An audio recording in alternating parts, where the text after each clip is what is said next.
Hello, Swoon Squad. Do you love Italian hotties, high fashion, grumpy sunshine romance, and brave heroines who take a later in life shot at their dream careers? Well, take a little sip of limoncello because you are going to want to say ciao bella to Kate Bromley's brand new rom-com, Ciao for Now.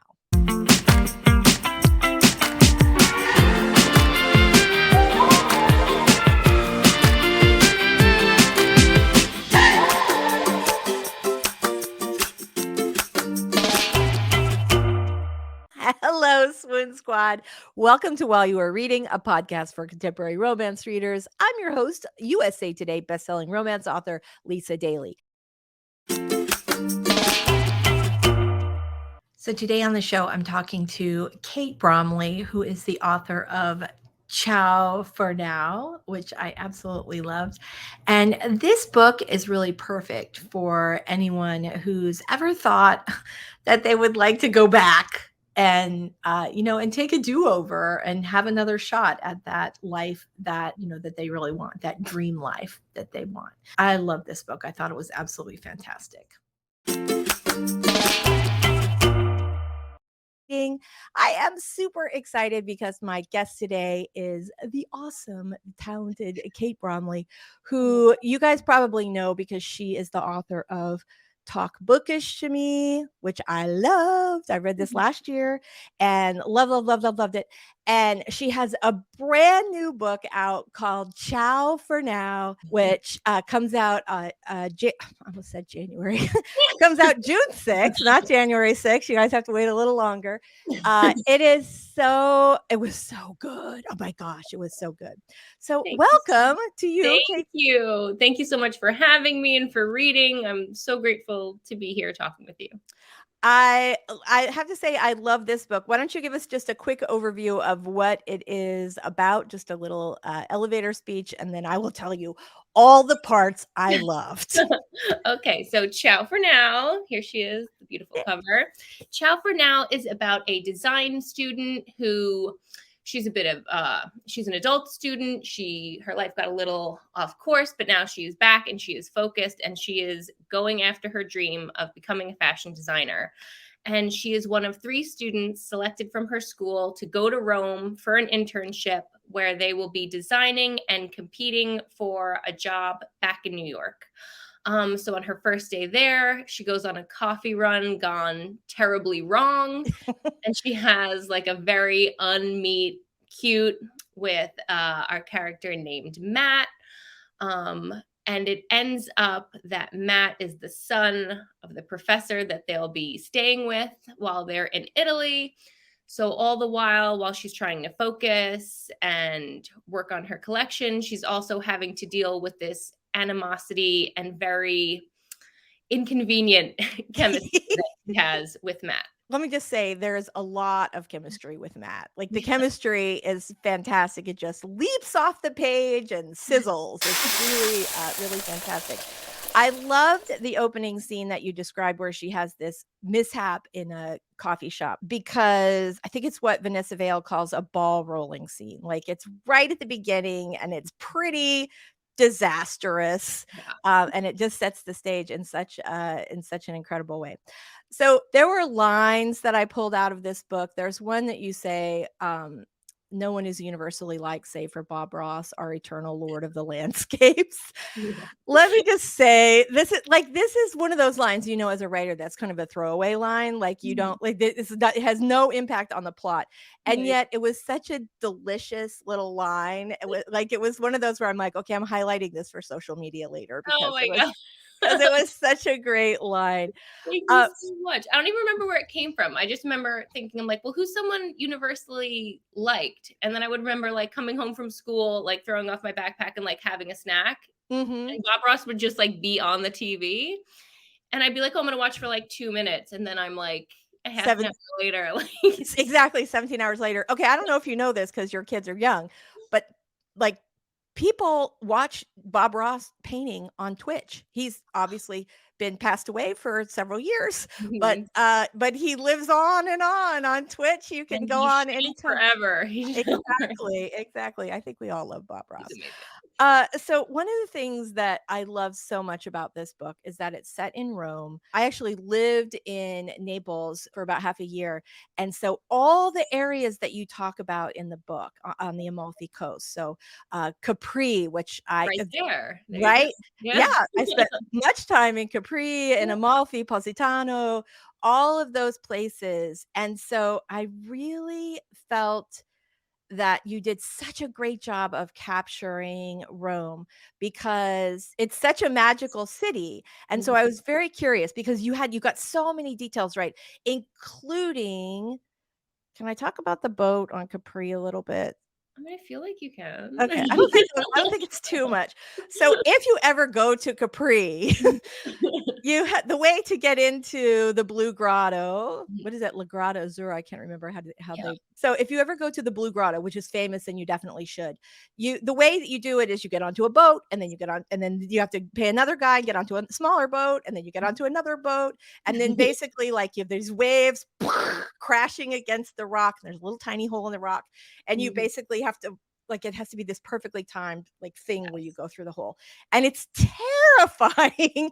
And I Yes. feel like no one ever communicates that in writing, and yet here you've done a wonderful job. I felt like I Right. had all those memories. Yes.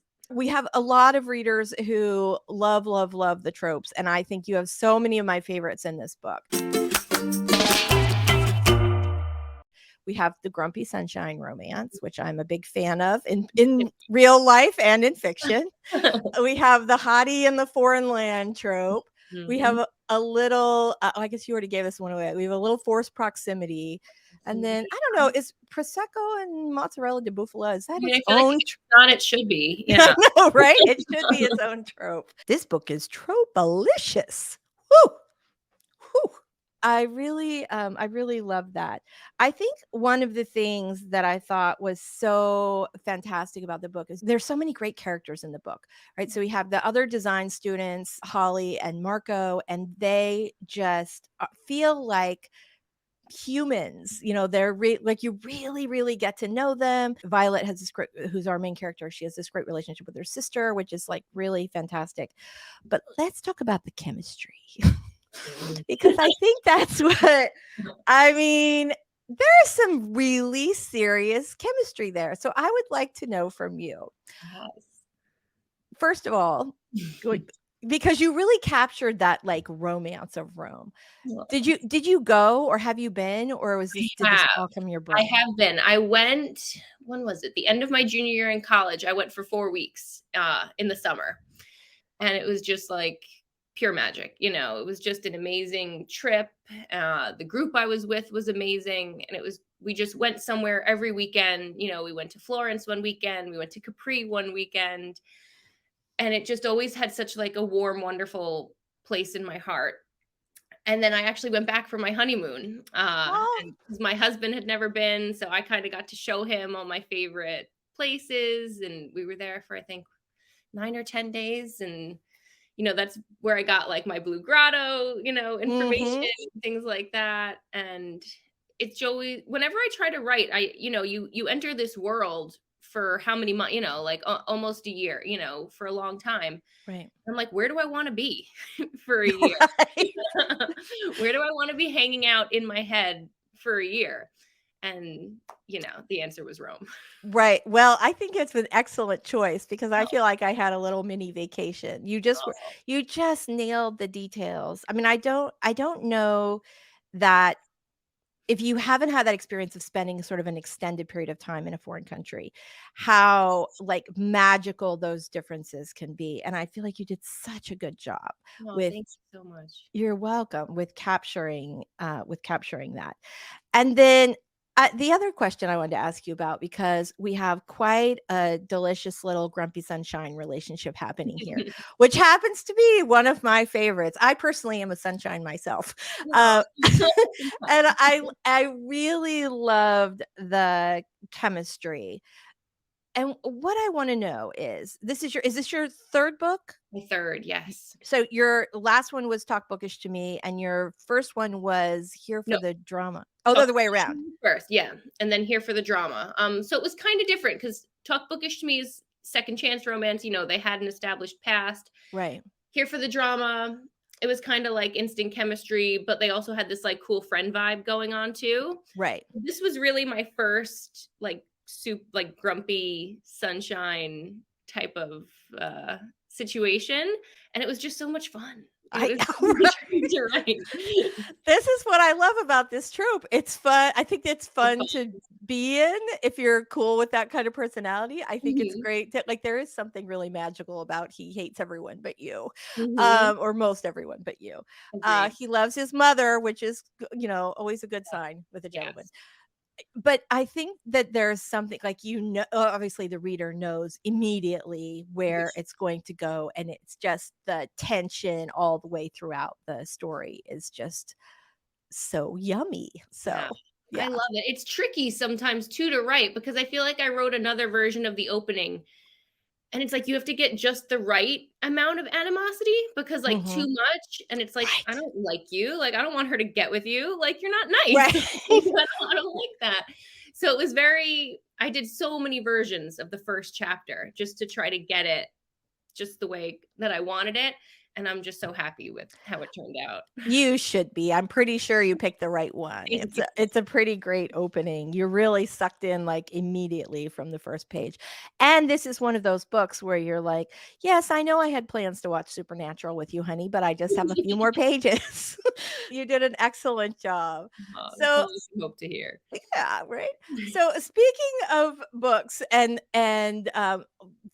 things that make you, tingle in the night. That sounds really smutty, but it is a romance podcast, so I think we're okay with that.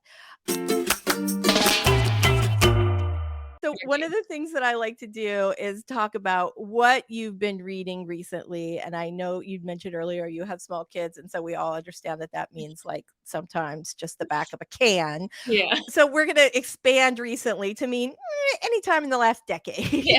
What have you read at some point in your life you think is one of those books that, that just doesn't get enough attention? What would you recommend to me, even though we've been besties for, Oh, like, a good man. 15 minutes Yeah.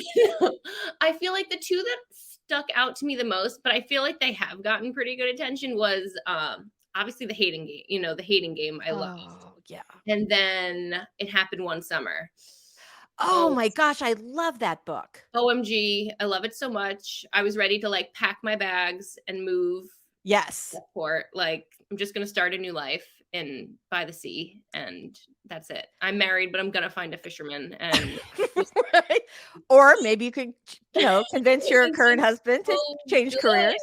It was so good, and I don't know if it was because, like, I'm a huge Schitt's Creek super fan, and I knew that Mhm. she kinda drew inspiration from one of the characters, and it just made me love it, like, all the more. Like, I would have loved it anyways, but then kind of having the voices in my head, I couldn't get I devoured it. I devoured it. Love that. I absolutely love that. Both excellent, excellent picks. My recommendation for you, maybe I should pick a thinner one because I do know you're super busy right now. Um, Excited. I need recommendations. this book, Upsy Daisy by Chelsea Edwards. Rich girl, poor boy, both wanting to change their lives when they go to college. And she just is a beautiful writer. And I really, really loved this book. And I just this is the first book that I've ever read by Chelsea Edwards. Mhm. I just thought it was really, really wonderful. Has great dialogue and just quite sizzly. I love it. I'm obsessed with dialogue. Add to I cart. Add to Right, cart. right. Exactly. I wanna talk about Capri really fast one more time I'm always because ready to talk about right? I had so many memories of my time in Italy when I was reading, Ciao for Now, and one of them was Capri. So, like you, I too spent an entire summer in Italy, and unlike Florida where I live now, where every place is air conditioning, no place was air conditioned, Mhm. and it was impossible to find an ice cube in a drink. For months and months, I lit which you wouldn't think that ice would be such a luxury, but Mhm. the first place in, like, 3 months I found an ice cube was on Capri, and they served me a Coke with ice and a little lemon, and I Lovely. drank it like that for years. It was so fancy, Lovely. and right? And also the ice felt so Yeah. luxurious at the time. Also, you do such a lovely job of describing the romance of Capri. It's this little island, and there are all these little nooks and crannies, which I think is such a romantic, wonderful thing. There is a hotel that you write about in Capri, which I was not familiar with, and I would like to know if it is a real place because I would like to book a trip there. Well, I did base it. I changed the name. I think I just made up the name, but I did base it on where we stayed in our honeymoon. Where we stayed on our honeymoon. We stayed there for I think 2 nights, and I think it like took up half of our budget, like half of our honeymoon budget. Yes. My husband was like, "Are you sure?" I'm like, "No, like I'm telling you, like this is the right decision. We have to do it. Like we should like just have luxury for like 2 days. Like let's just have it." Yes. And oh my God, like I felt like such an intruder imposter, but it was so much fun. It was so fancy. Like I really felt like I snuck into a party and I was about to get kicked out. Like it was so nice. And that room was true. Like the way that I walked into the hotel, that all happened. Like they just take, like there's no check-in desk. They just take your stuff and you go chill out. And it was just so fancy dreamy. And I don't know that I stole the Cokes, or did I? I too would steal the I was like, they're all free. They're all right? free. Yeah. We were twins. I too have a weird affection for Cokes in in little tiny glass bottles. I don't know why. You just can't. They're so good. They're so good. They're so good. We used to get for Christmas. We would each get like a 6-pack of glass bottle Cokes, and it was like a thrill. It was like the most exciting thing ever. The best gifts, I think, are the ones that are just like inside jokes that only the two of you would get. Like I once got Mike, my significant other, whiteboard, which I know, right? You're like, okay, that's not very exciting. But for us, it was me saying, like, I think that you are a phenomenal writer, and I believe that you are going to write this novel, and here is how you're going to plot it out. And I bought him the whiteboard that he could roll around so he could.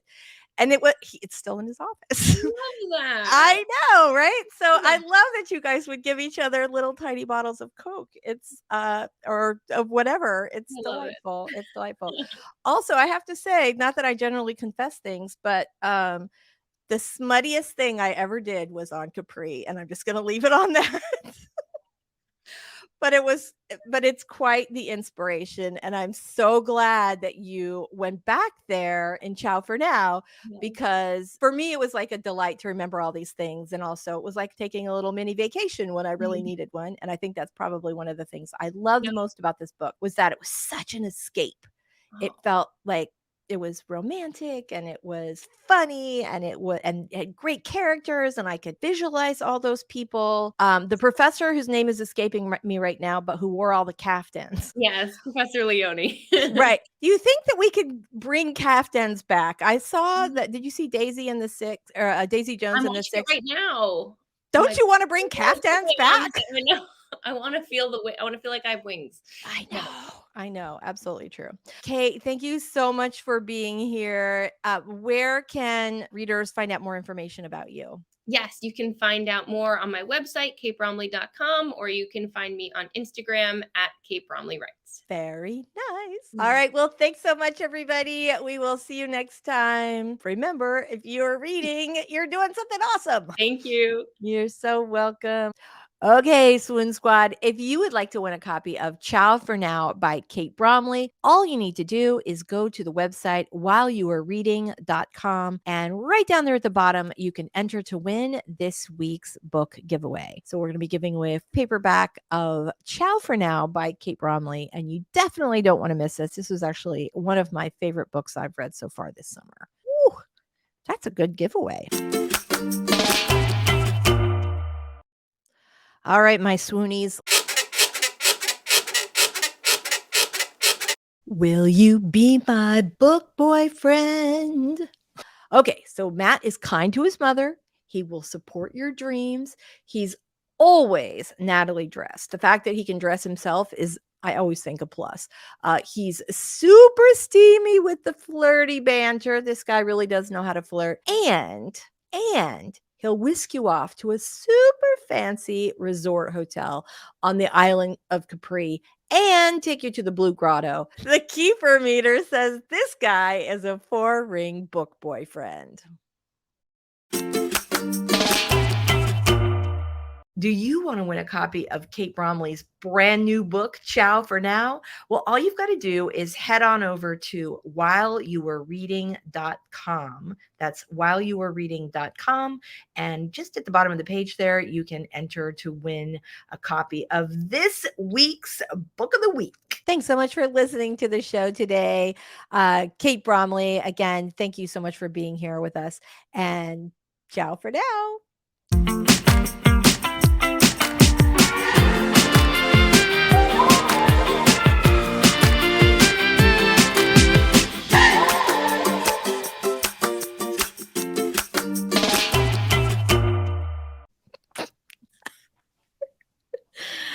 Tropalicious, my friends. All right.